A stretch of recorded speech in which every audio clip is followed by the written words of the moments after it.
Hello， 大家好，我係希。當你做外牆維修喉管或者裝冷氣架嘅時候，係咪有好多時候又要攞支扳手，又要攞支起子機呢？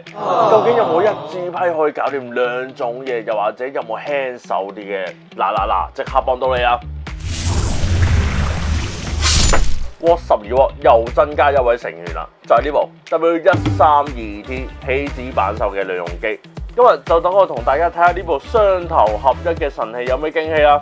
哇！呢部12W 起子扳手一拎上手就已經好輕巧，你睇佢機身只有144mm， 成支重量0.9kg 就連埋電池。如果你喺高空或者外牆工作，配埋呢個 2max 12W 槍頭就一流啦。最正嘅地方就係呢個夾頭嘅設計，可以直接插入雙頭嘅批嘴同埋套筒。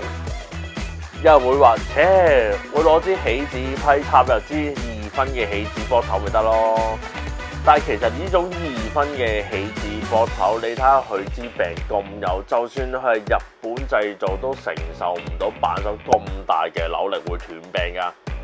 佢有3段調速，無論係收螺絲或者大力拆卸都可以迎合唔同嘅需求。你聽下個摩打聲，真係充滿力量感㗎。佢最大嘅轉速達到3600個 RPM， 扭力高達160，絕對夠砌啊！佢前面仲有一個環形嘅 LED 燈，方便我哋喺黑暗嘅位或者死角位做嘢啦。當我哋調到反車檔嘅時候，再長撳個調速掣，就會去到一個模叫反轉自停，即係當我哋喺高空作業嘅時候，可以防止啲螺絲脫落嘅。無論你係家居裝修、車房維修定係戶外安裝，呢支批都一手搞掂。好啦，大家最關心嘅價錢嚟啦，132T 兩電一充都係780蚊咋。